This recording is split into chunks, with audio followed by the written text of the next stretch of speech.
Ladies and gentlemen, boys and girls, Minecrafters of all ages, welcome back to Ultimate Bedrock. Today we're going to go over early game farms and stuff. Some of the things to help you really get through everything. But we are going to need more spruce wood than what we have.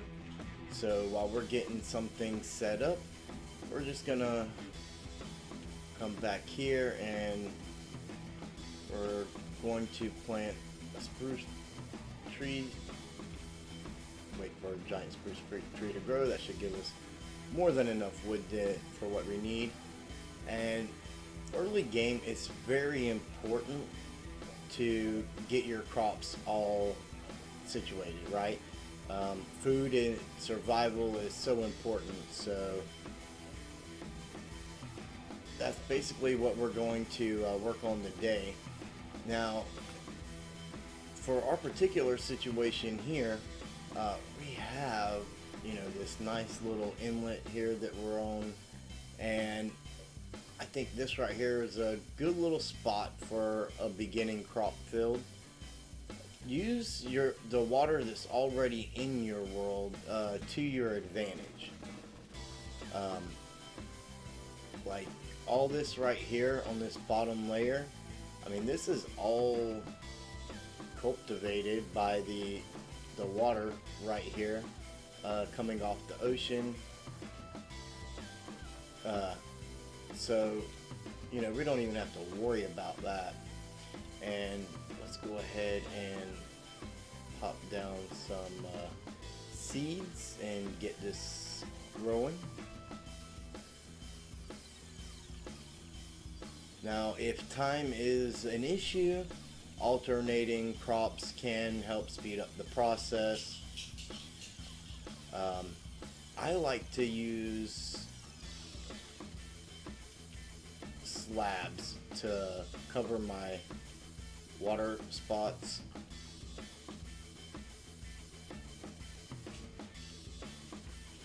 So that I'm not falling in and trampling my crops when I come back out.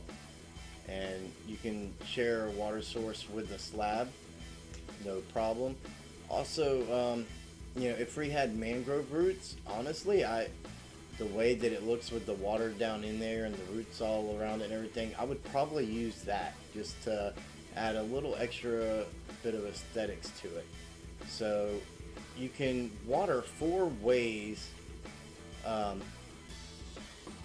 Actually, I put this in the wrong spot. Your water can actually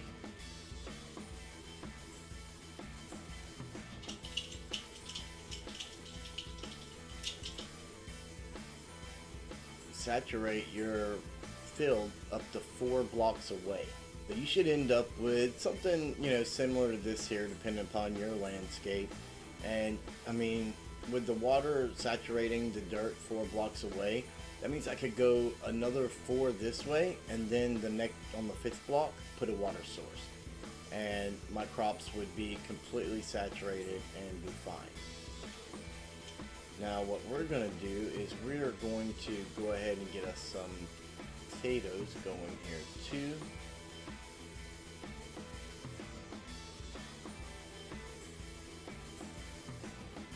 That worked out perfectly.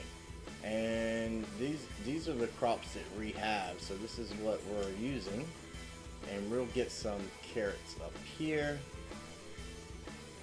Now, the wheat is probably one of the most important early game foods with the seeds, because quite frankly, once I harvest that wheat, I then can get cows. I can use the seeds to get chickens, and those are 2 pretty good meat sources early game, or even late game.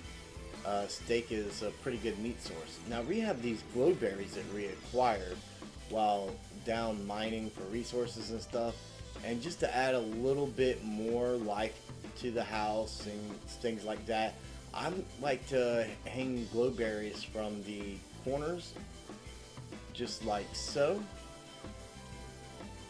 And as they grow, I mean, I can either pick the glow berries for food if I'm in a pinch. They also produce a little bit of light, which is nice. Or, you know, I can just leave them as is. I could come back and bone meal and get all the glow berries. Nice. We got a baby turtle here. And as they they tend to grow pretty fast. Plus, in Bedrock Edition, if you silk touch a glowberry bush from the bottom up, your silk touch, even if there's not a berry on that plant, you'll get the glowberries in return. We've got mobs wandering around all over the place out here.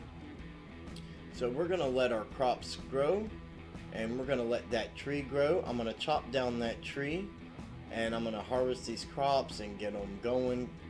And I'm just gonna do some stuff around here, like, you know, harvesting our sugar cane and our bamboo, things like that, while all this stuff is growing. And then we'll continue on. All right, our tree is grown. I've chopped it down, and our crops are still growing. If you have bone meal, you can help speed up the process a little bit, but we have other things we can do while we're waiting. And I'm not sure if we have bone meal, but I'm gonna go ahead and snag this sheep here just because he happened to wander by, and I'm gonna hook him right there for now. Let's take care of this zombie.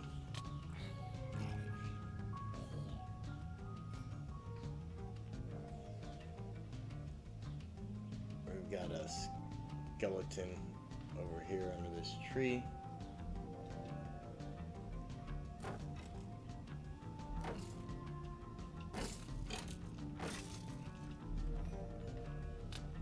Oh, and a zombie that snuck up on us.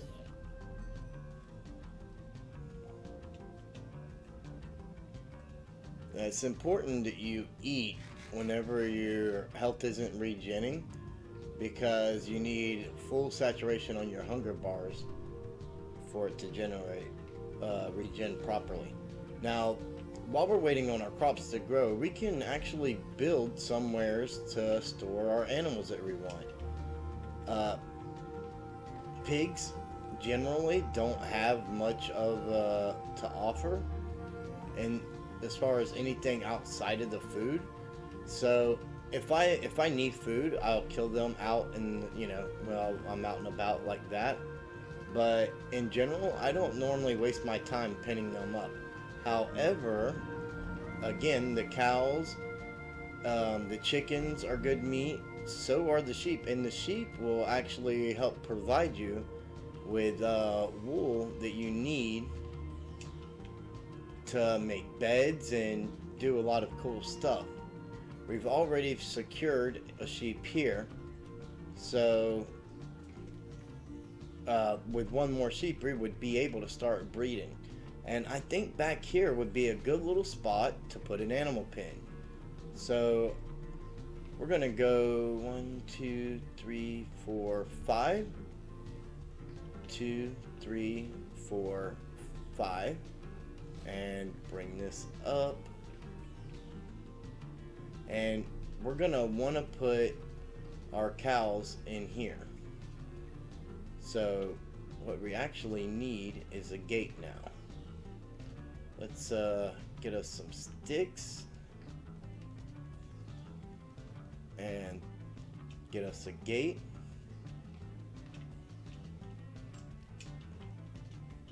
And we can simply throw the gate right there. Now also, while we have this sheep over here, let's go ahead and clip his wool so he can eat and regrow it. And actually, I think, yeah, we got 2 pieces from there, so we can actually use carpet.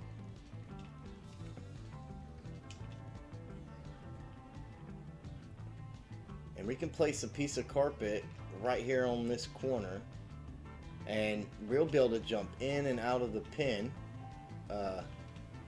without the animals being able to jump in or out. Now we have our gate to lure them in, and as the pen starts to get full, going in and out of that gate could cause some to escape, and we don't want that.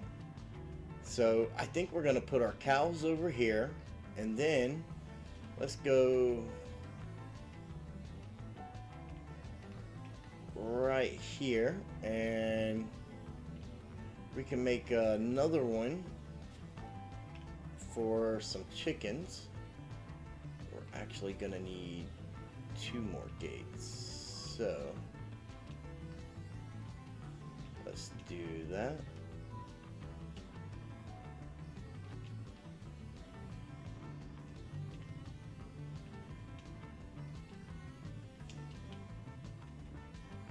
We'll throw a gate there. We can lure some chickens in here, and we can feed them with seeds to help them grow. And then over here we're going to want to put some sheep. And the sole purpose of the sheep are going to be to get wool. Our food is going to come from our cows. And let's go ahead and throw this carpet here. That'll help match it up a little bit, so we have somewheres now that we can keep our pets. And you can grab them with a lead if you have a lead, but if you don't have a lead, then of course you're going to definitely need wheat for cows and sheep, and you're going to need seeds for chickens. I'm going to go on a little hunt, and I'm going to see if I can find some animals and bring them in here for our pens. We want 2 cows, 2 chickens, and we need at least 1 more sheep, and we'll be good to go. So I'm going to start hunting now, and I'll bring you guys back when I find something. Alright, I managed to find this sheep, and I think I see a cow back here. I don't want to go too fast and lose the sheep, so I got to keep that in mind as I work my way up here to this cow. Like, I literally just seen him spawn in when I hit to record. And I think that sheep sleeve broke somewhere. There it is. So let's go ahead and take these guys back to our area, and we'll go hunt down some chickens and another cow.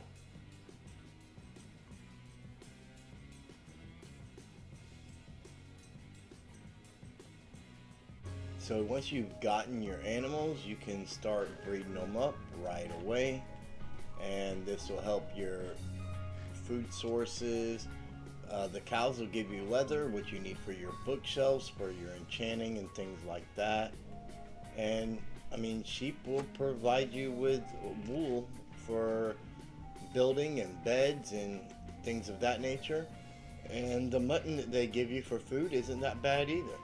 So now that we've got our animals secured, we've got our crops over here growing, we can start to work on the interior of our base. Did I, oh, I see it. We can start to work on the interior of our base and start to bring a little bit more life to the inside. I think we're going to work on the bottom floor today, because the top floor is where we're going to put our enchantment stuff. So we want to get this area taken care of, this area over here, this space, and you know, maybe some decorations through here and our bedroom, and maybe even add a little nice extra little detail down here in our storage area. So first things first, we've got some crafting to do, so let's get this little area here set up. I grabbed everything from outside. That should help us out. And I'm thinking we can put like a little shelf here and go ahead and get our saw on top of that. Maybe throw our cartography table there in the corner, and throw our crafting bench right here. Now we have 2 furnaces, but we want 3 furnaces, 3 blast furnaces and 3 smokers.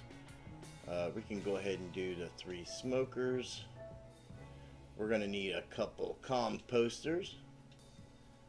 Now let's move over here to our kitchen area. I think for what I decided to do here, we're going to tear this out and make this more of an open area, and we are going to throw our furnaces here. We're gonna, I actually made more than I needed. We're gonna throw our smokers here, and we want to put some blast furnaces up there. So what we need is some stone, and I'm gonna have to get some more cobble, but we'll go ahead and start smelting stone and get that going. And in the meantime, I'm going to throw a composter here in this area, use it kind of like a little pot, and throw one here. And I need to get some sticks and some leather and some wool. Alright, we want to throw our plant there. Let's go ahead and add a little shelf here. Maybe we'll come back with a flower pot for that, but let's get a painting here. Looking for something that's gonna fill out the wall quite nicely. Give it plenty of there we go, that'll actually work. Kind of fill out the area, right? And then maybe this wall here we have another painting.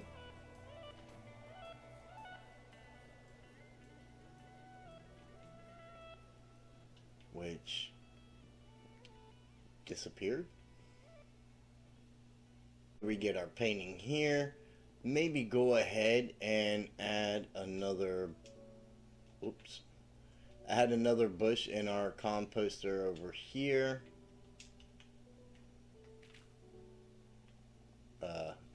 Not like that. And we're gonna come in our bedroom and hang another painting right there. That'll work. Over here, our stone should be done smelting, so we should be able to make our 2 blast furnaces real easily. And we'll go ahead and put that there. And let's take our extra piece of smooth stone, break it down. So we'll make our 2 armor stands,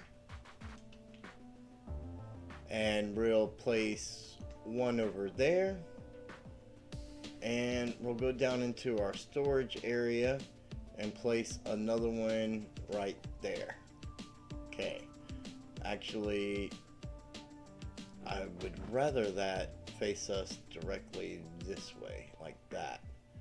Let's grab another flowering azalea leaf for up top there, but we need armor for our stands.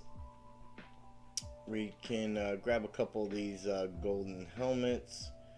Let's see, we have an iron chest plate, a gold chest plate. We have some iron leggings, leather leggings, and 2 sets of iron boots. That'll work. Let's go ahead and place that helmet there. And we'll throw that in chest plate there.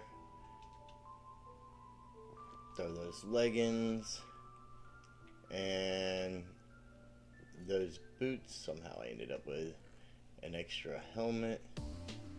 Let's get rid of that. And we can go back upstairs. Actually, what we want is our flower pots. So 3 clay will make a flower pot. We want 2 flower pots, so we need 6 clay for the furnace. And I'm going to use these blue orchids. I think they're going to work really nice for what we're going for. So we can throw that in there. Let's get our flower pot complete. Nice touch. And I think we're going to throw, yeah, I think that'll work fine right there. Let's put our world or fully zoomed out map there, and maybe right here at the back of our hall, go ahead and take our map that's not zoomed out. We can adjust this however we want as we get more maps or whatever. But as you can see, we have our little field, our base, our house, and our animal area all set up. So that's really nice. Right now the clay should be about done, and it is almost. There we go. Let's get our 2 flower pots.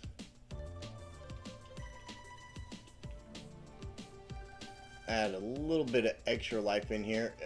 If you're trying to fill space and you're not exactly sure what to go with, flower pots are a really good space filler to help bring life. If you're not into like this kind of stuff here, this actually also helps bring a little bit of life in there, and the paintings make a huge difference as well. And so now we have our main quarters here all set up. We have our kitchen area all set up, and our little work area. Our bedroom is basically set up. Let's do that,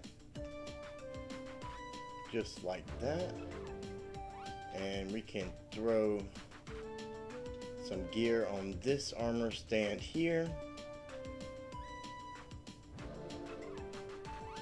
And I thought there was another set of boots that we could throw on there. Let's go see. I bet that's how I ended up with the helmet. I grabbed it instead of the other set of boots.